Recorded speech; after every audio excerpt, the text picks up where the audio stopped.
It's the Wrestling Caucus. I'm Peter A. I'm Smiley Arriaga. And we are back. Months and months of being on hiatus. And this time around, the caucus will be on a monthly.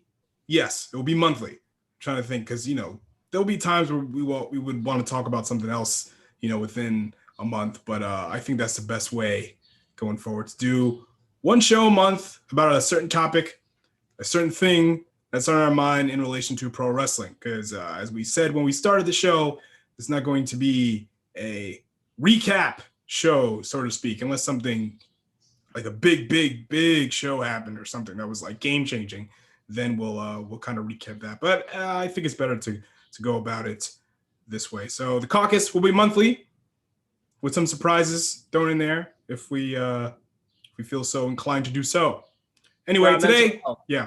I was saying for our mental health, to be honest, because like we're talking about recapping Raw and SmackDown alone week by week is just, I can't do it anymore. No, we're not doing that. So today we're going to talk about the good, the bad, the ugly of pro wrestling. And since we are, I don't know, what do you think, Smiley? Should we end off on a good note or start off with the bad shit? Or, well, I mean, like, let's end on a good note. Let's start off with what we don't like about pro wrestling. So you go first. What I don't like? Christ. One thing first. One thing. All right. Let's see. I guess the fake personalities or just the lack of personality, to put in the least, like, honestly, is like, I guess an example would be Raw, like most things you would see on Raw and SmackDown. It's like, even on, like, for example, like, I tried watching a segment between like Miz and Morrison and Drew McIntyre. Drew McIntyre is very believable. The Miz can talk, but everything he says is like the lines of Nickelodeon villain. It's just so hokey. The fact that like this guy is supposed to be on the level of Drew McIntyre and John Morrison. Like, don't get me started about John Morrison. Like, I don't know what the hell they're doing with him, but that's just one example. It's just there's even when like I'm watching someone I enjoy on Raw or SmackDown, there's just like a breath of like hokiness to like everything. I don't know if that makes sense. Yeah, I guess for me, there's a handful of people, a good portion of wrestling, some guys and girls I just can't take seriously. You know what I mean? I think that's a big issue for me. And a lot of guys and girls, they come off as losers. Even baby faces. It's like you can't take them seriously. They come off as dorks. For example, and it's actually, I think they know this, and they're actually making that some of their characters. Like Matt Riddle, for example, his character is that he's a dork. He's a guy, he rides on his scooter and he says whatever stupid shit that comes off the top of his mind.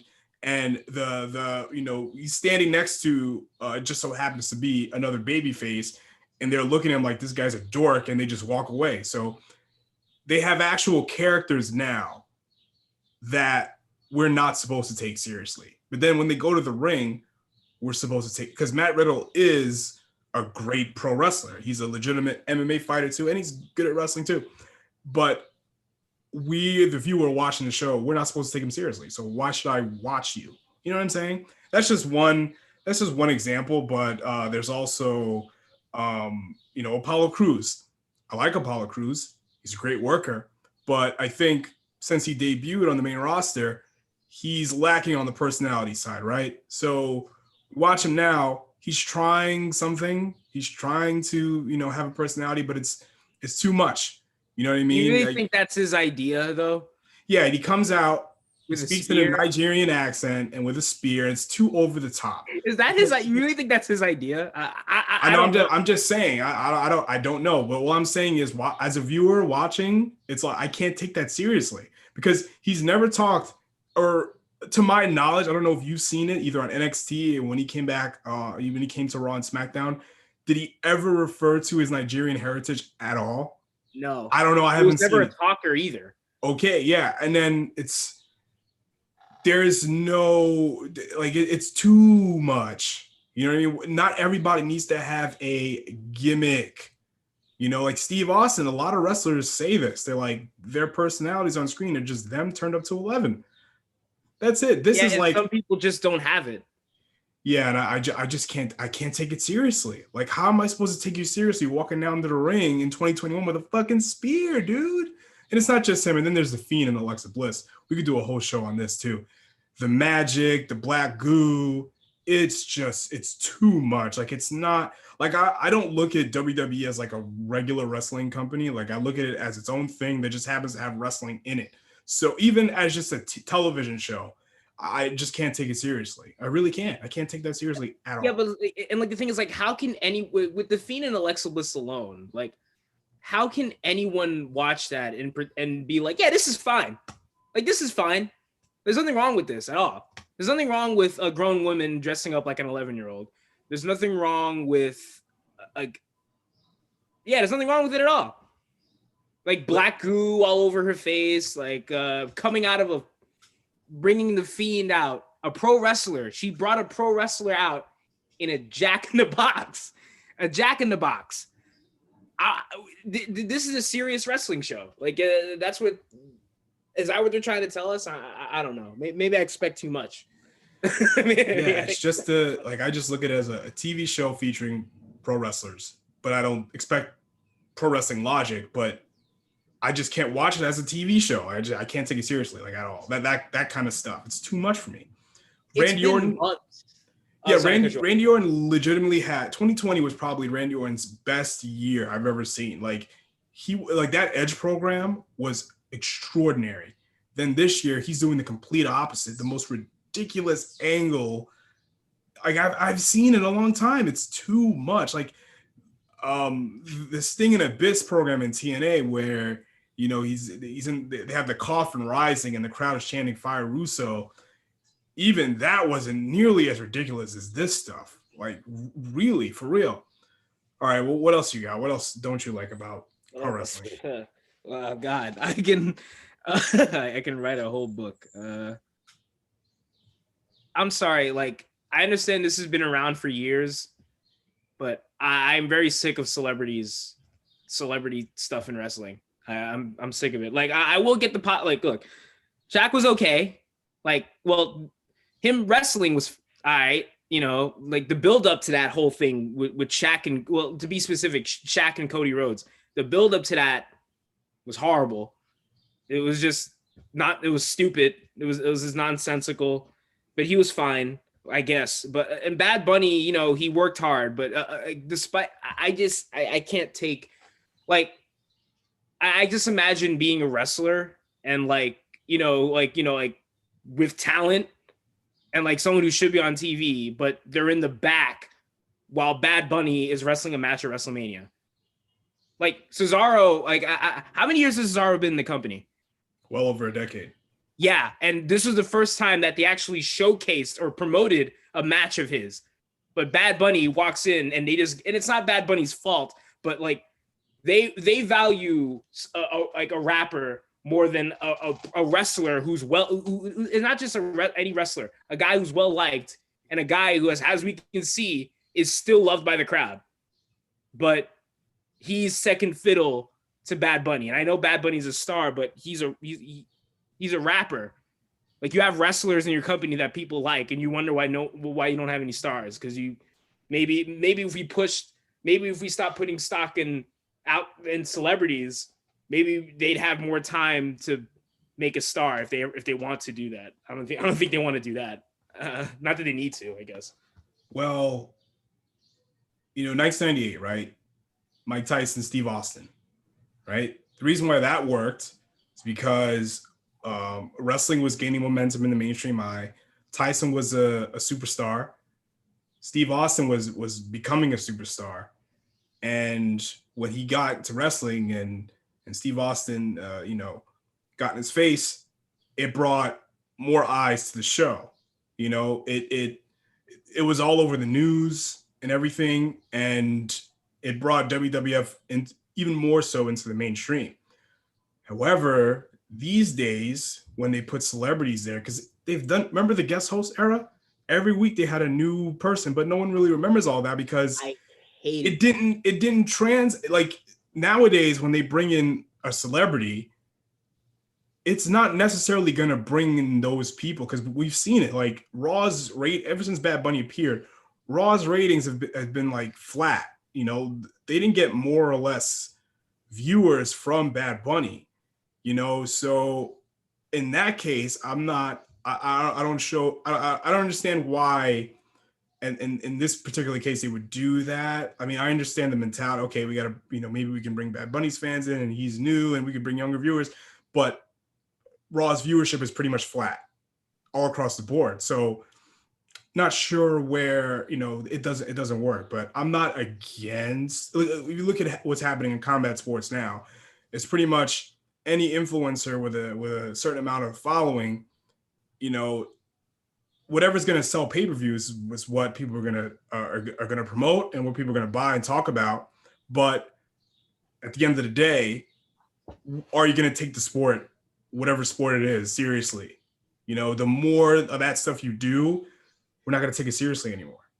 You know? And like, here's the thing with Tyson and Austin. I'll defend that because, well, Tyson is like, you know, even at the time, as well as especially at the time, is a bad motherfucker, right?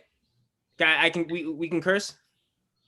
Of course. Oh, okay, I just wanted to make sure. But like, he's a bad, legitimately tough guy, a guy you would not want to get in a fight with. Bad Bunny is a rapper who did a Canadian destroyer on John Morrison.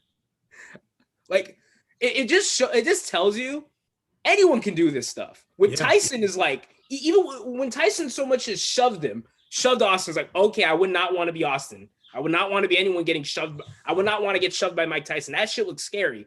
But with Bad Bunny, at least it's Tyson. He's a fighter. Bad Bunny's a rapper who did spots.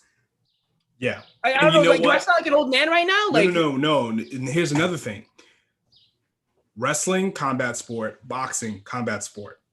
One is fixed, one is not. That's it. So that wrestling and other combat sports mesh. Look at Brock Lesnar, right? Brock Lesnar, pro wrestler, amateur wrestler, shoot wrestler first, goes to WWE, then leaves, does MMA, becomes a bigger star, comes back to wrestling. It's like, it's not totally foreign. Like Josh Barnett, shoot fighter, and went to wrestling.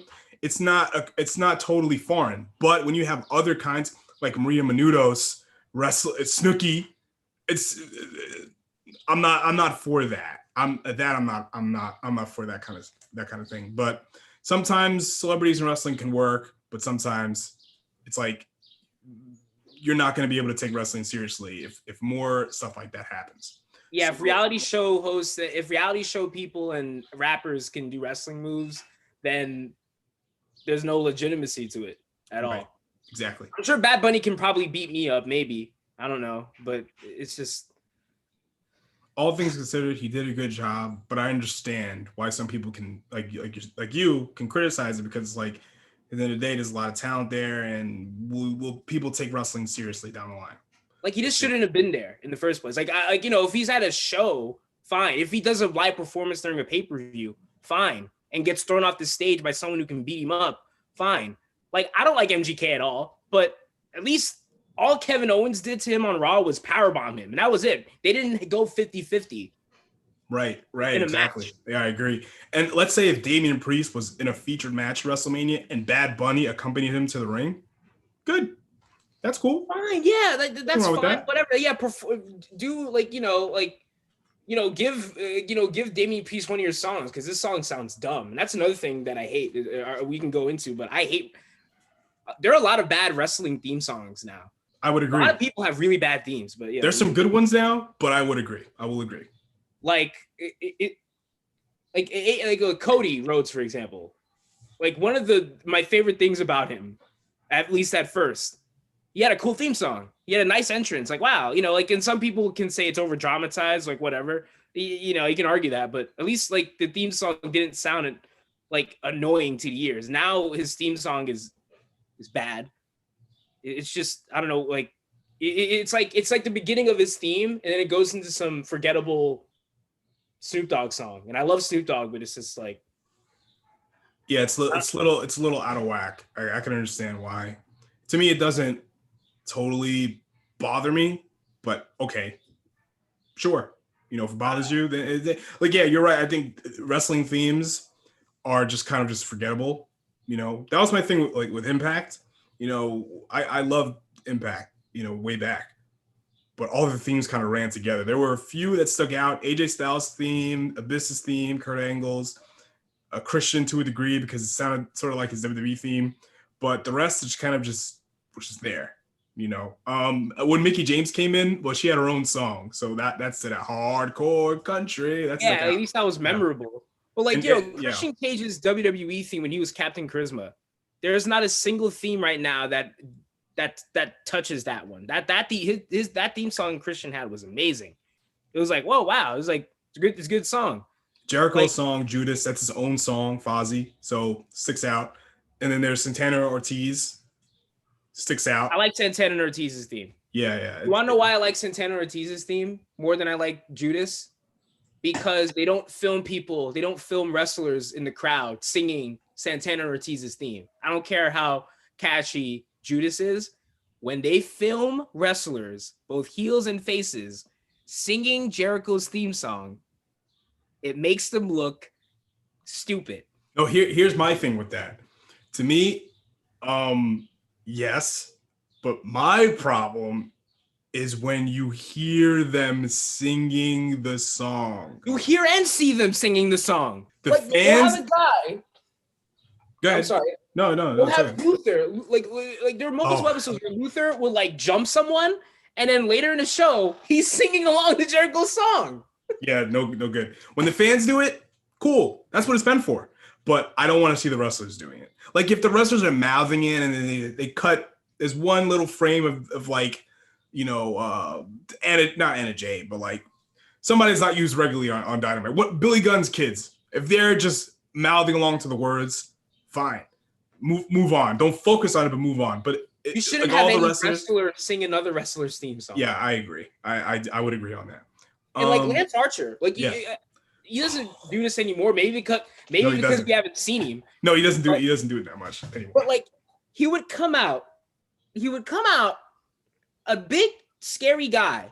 He would beat people up, right? And then when he wins, he looks into the camera like it's karaoke and he starts singing his song. A big scary guy starts singing his song. And if you heard his song and you saw him sing it, it looks dumb. It looks very dumb. Jeff Hardy used to do that. But Jeff Hardy's cool. He would sing along to his own song. He would do that. Like and he's not the only one. There's like Jeff Hardy just sticks out. Like I remember him doing it a lot, but I don't like that. I'm not a fan of that. He's good. He's very like Lance Archer is good, but Jeff Hardy is like another level of charisma that Lance Archer does not have. Singing along to the song. That's no matter what you think about the individuals. You know, if you don't like that guy doing it, unless you're. No, I don't want. What year did he sing his song? What year did he do that? When he came back to Impact, that first Monday Night Impact. Oh, I didn't see Impact. Yeah, he came out to his own song by his own band, and he was singing along to his own song. Oh, I never saw that. Yeah. So, yeah, I'm not a big fan of that. Just come out and get ready to fight. That's all. So for me, and we've talked about this before offline, and you would probably agree with this: the fourth wall breaking. The curtain call bullshit.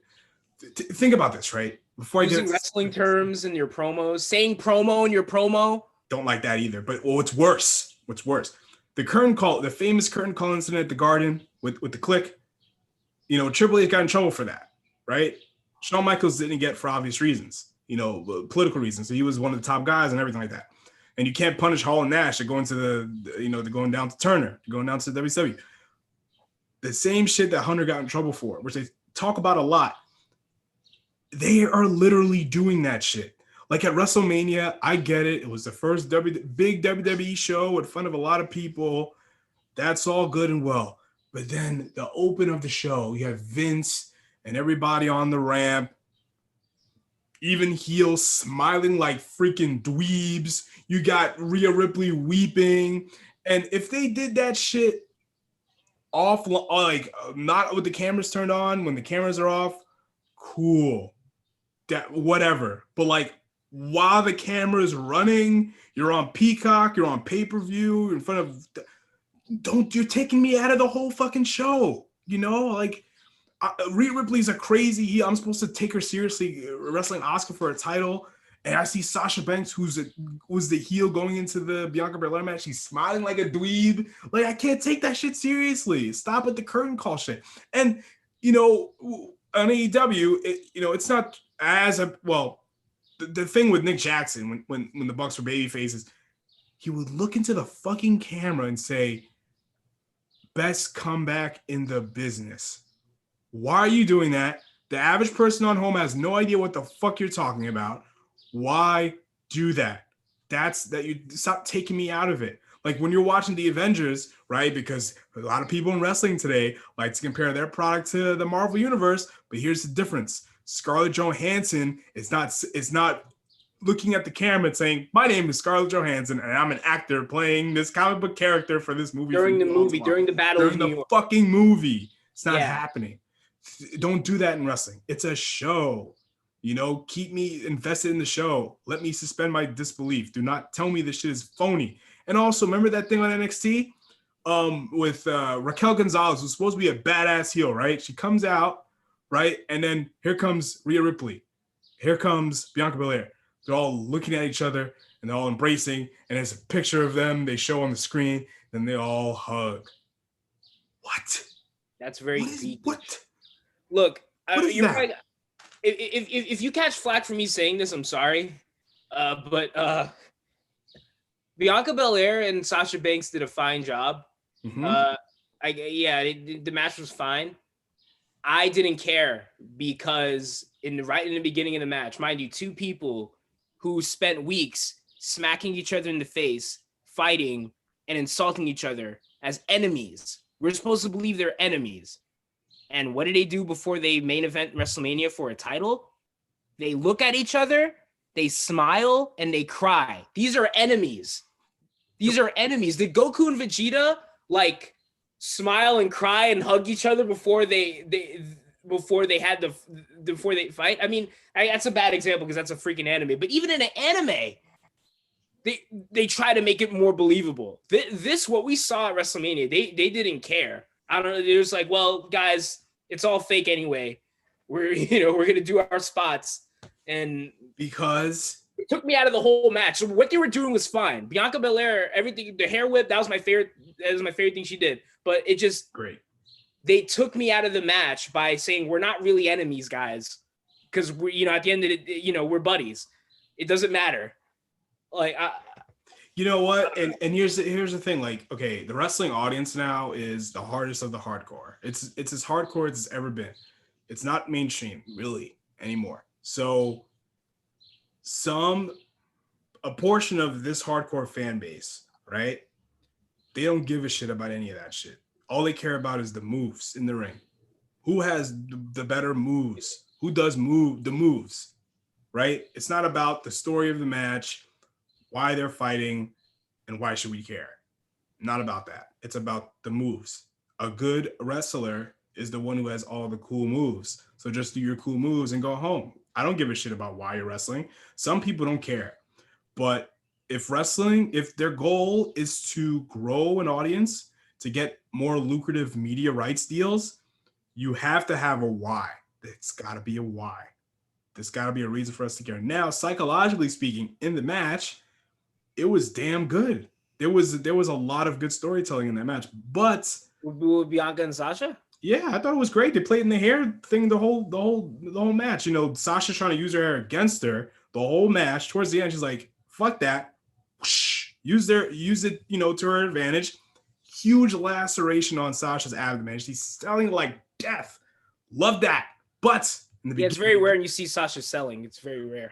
You know what?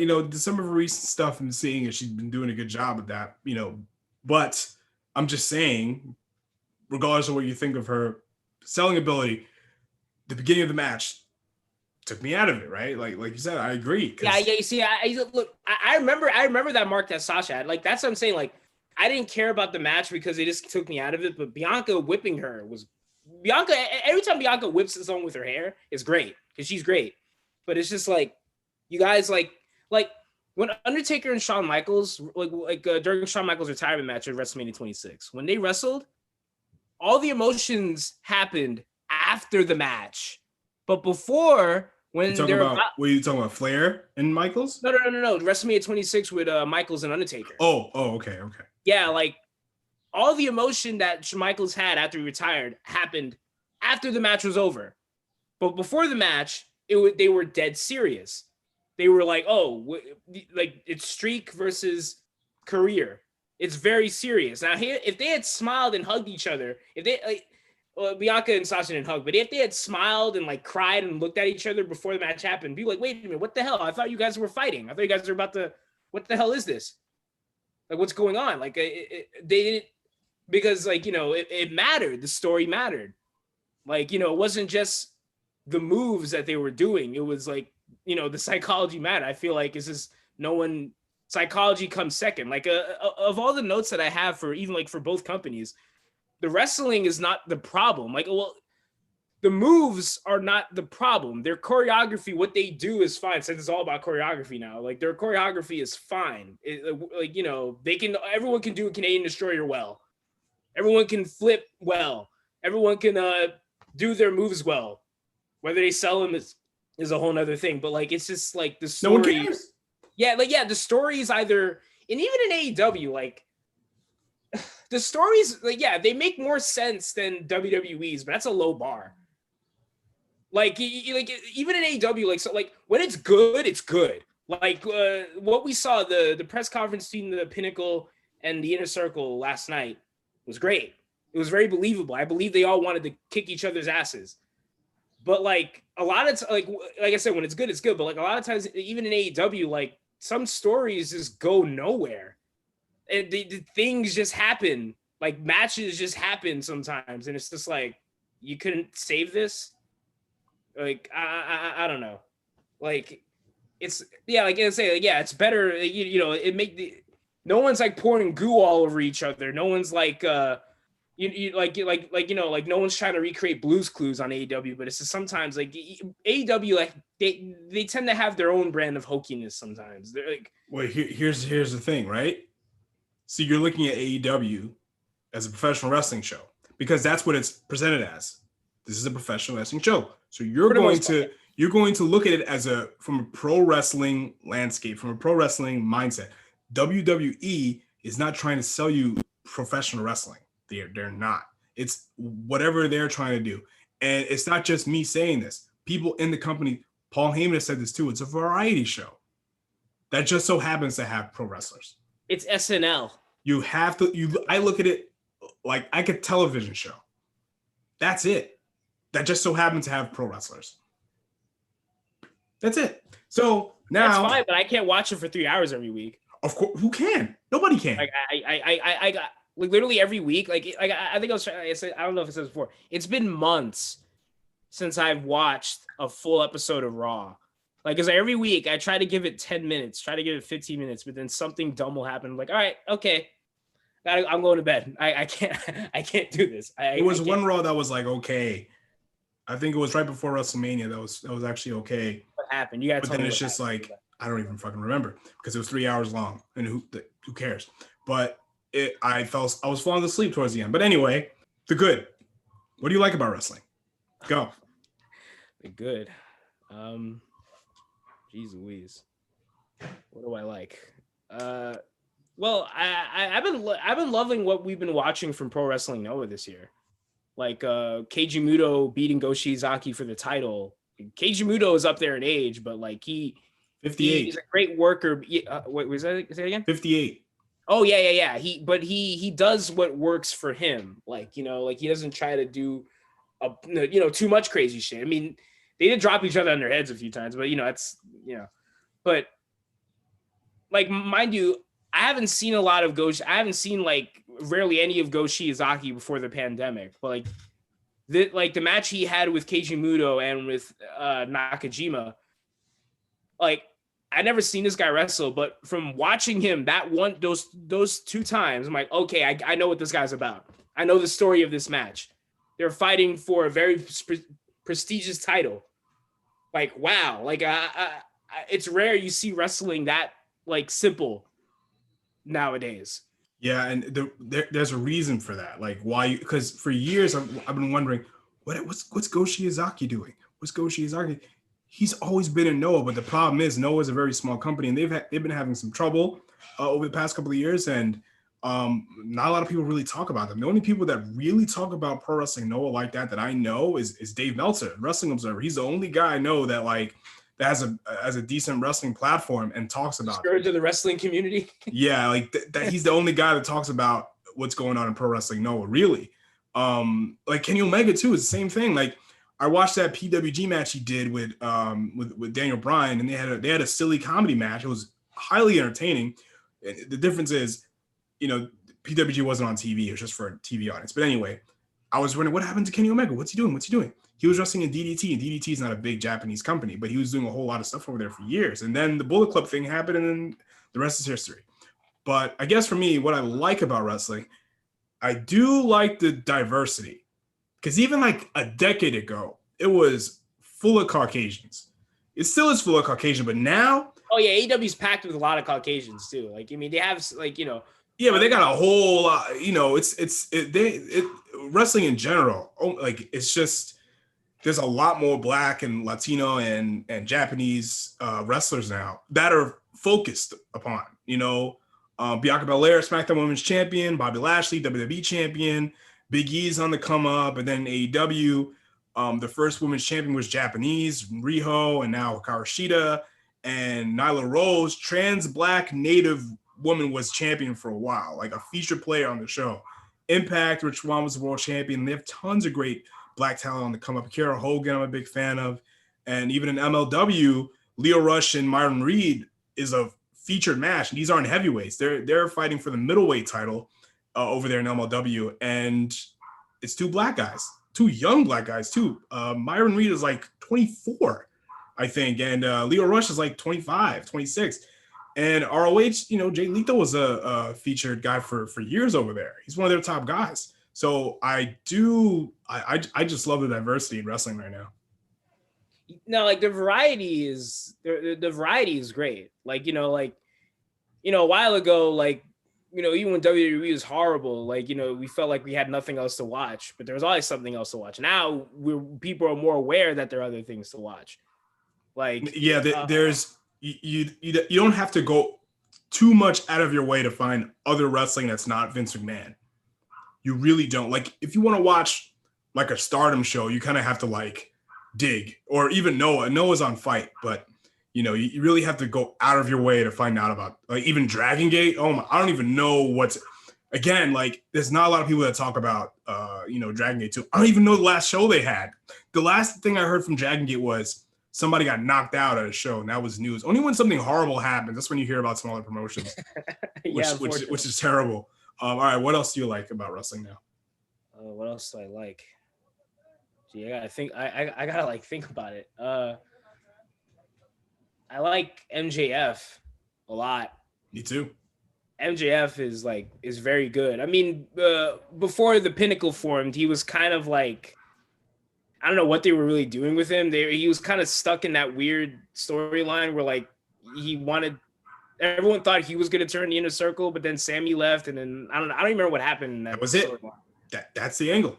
Oh. Will MJF turn on Jericho? Will Jericho? That was it. This Pinnacle thing wouldn't have worked if that didn't happen first.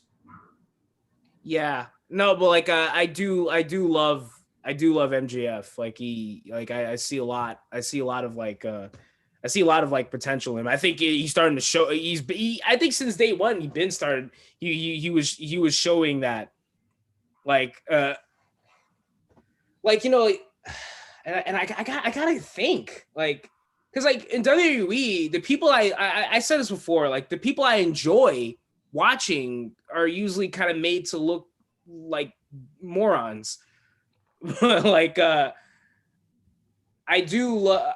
I do love Asuka. Like you know, I'm very biased. I'm very biased towards Asuka. Me too. Despite I do wish her and Rhea Ripley's match was built a little better. I kind of felt like it was like sort of treated like an afterthought. Like I don't know, like maybe because like Charlotte wasn't there, so they kind of just like, oh, Rhea, Asuka, let's do that. Like they kind of didn't really like build it. I don't know, like I thought they should have. But well, you know what? Before I get into another positive thing, there's another negative about, you just brought it up. You know, well, you remind me of it. Wrestling, at least the AEW and WWE specifically, you know, there's a lot of media dollars behind these promotions, which is great. However, they're starting to spread themselves a little too thin content-wise. WWE is the biggest culprit. You have 3 hours of Raw, 2 hours of NXT on Tuesday, another 2 hours of SmackDown on Friday. It's way too much for the average person.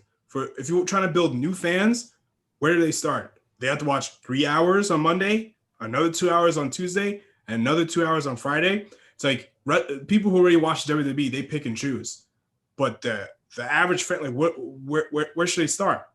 You know, it's very hard for a new fan to come in because it's too much shit.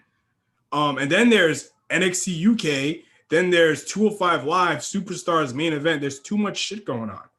That's like the negative side of the whole variety thing. Well, that's like too much. It's way the too negative much. Part. Like there are positives to variety wrestling, but then there's also like I think in wrestling, like sometimes there's a fine line between variety and oversaturation. Mm-hmm. Like, you know, yeah, there's a lot of stuff to watch, but also sometimes there's too much to keep up with. Yeah, and on AEW, even though the intention is different, they have 2 hours of Dynamite, right? And they have Dark and Elevation on YouTube. I forget about both of those shows, to be honest. I forget about both Dark and Elevation all the time. The point of those, right, which is great because now in the pandemic, there's not a lot of indie wrestling going on. So that whole side is done right now. There's no revenue on that side. So it gives talent, because a lot of people in AEW aren't signed. You know, Dark and Elevation is for a lot of unsigned talent, freelance talent, just trying to get a quick payday, which is cool. But the problem is Dark is like an hour and a half, 2 hours sometimes. Elevation is like a 2.5 hours. It's too much. 1 hour, 30, 45 minutes. That's it. That's all we need. Like, and some episodes of Dark is just match after match after literally one of the recent episodes of Dark had 15 matches on it. It's just I don't remember content. 2 of them. And I think it's because that, well, there's, again, they have a very lucrative deal with TNT, and they want to showcase they have a lot of content to offer. That's probably going to help them with negotiations when their contract runs up, so they can get a fatter, lucrative media deal. But at the same time, it's oversaturation. But I get it. You're trying to get talent work, and AEW does not do house shows, right? A non-pandemic world, right? They don't do house shows, and they have a lot of talent that has never seen national television before. So programs like Dark and Elevation can get people ready for television. Great. That's all good, but it's just too long and just too much happening. 2.5 hours, 2 hour, 1 hour and a half. No, I'm good. But WWE, there's too much with no direction. It's just Raw is too much sometimes. One individual shows they have are too much.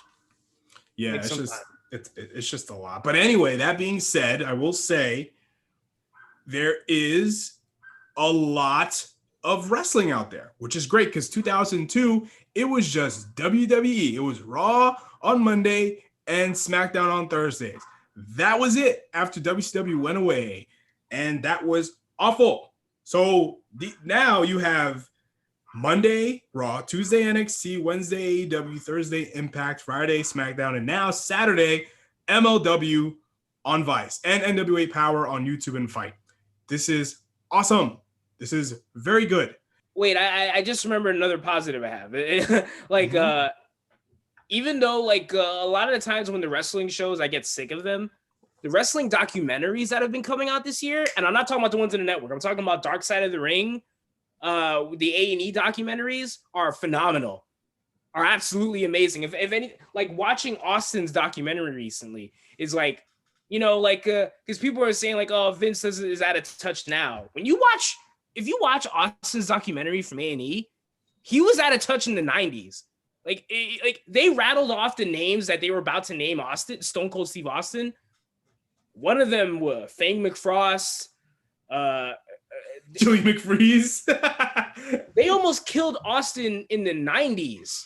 Yeah, they caught lightning in a bottle with Yeah, Steve Austin like, versus Vince. A loudmouth, foul-mouthed Texan who beats up his boss. That's everybody wants to beat up their boss. Yeah, Magic in a lightning in a bottle. And then they had almost killed him. Yeah, and you know, that being said, you know, there's a TV loves wrestling now. The television industry, you got TNT and AEW. But that opens up some floodgates too, because Warner is massive. They got HBO Max, so there's a lot of possibilities there. They got TBS too. They can open up some doors for more AEW programming on that end. NBC and Universal, and Fox, $2 billion deals for WWE, which is massive. Access, Impact, and WoW in a pre-pandemic world. I think they're, you know, hopefully they're coming back. You got Vice and MLW. And what's interesting about Vice, Dark Side of the Ring, the highest rated show ever on that network, a wrestling show.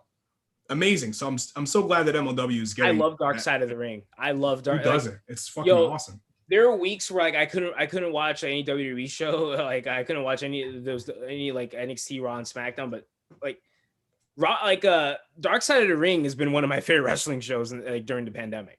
Like that, like I love wrestling documentaries. It's really hard to go wrong with them. Yep. You know, unless you're you know, like one of those hokey documentaries that they had in the WWE network that just weren't true. Yeah, we won't go there, but I mean, some of those documentaries are just purely entertaining, just pure, not for information, just good entertainment. That's all. A good laugh if you want to watch some of those network documentaries. And then there's Pluto TV, a free app. They have dedicated channels to wrestling, so that's awesome. Yeah, you watch a lot of good like old TNA. Like on Pluto sometimes. It's easy to catch that. Yep. And there's the AAA network too on Pluto, which is free. So there's so much wrestling to watch. Now, especially during the pandemic, there's still a lot of stuff to watch. So if you don't like Raw, you don't have to watch Raw. If you don't like SmackDown, you don't have to watch SmackDown. If you don't like Dynamite, you don't have to watch Dynamite. There's so many other things to watch. There's MLW, there's Impact, there's a lot out there. And on YouTube, you know, if you're an old school fan, there's a lot of world-class, mid-Atlantic, some Jim Crockett stuff on YouTube just floating out there for you to watch. So, you know, we are wrestling fans. We're not just WWE fans, we're not just AEW fans, not just New Japan fans. I like professional wrestling. All right, listen wherever you get podcasts, and follow the show, facebook.com/Wrestling Caucus, Twitter @Wrestling Caucus, and Instagram @The Wrestling Caucus. We'll be back next month talking about something. I don't know. Figure it out.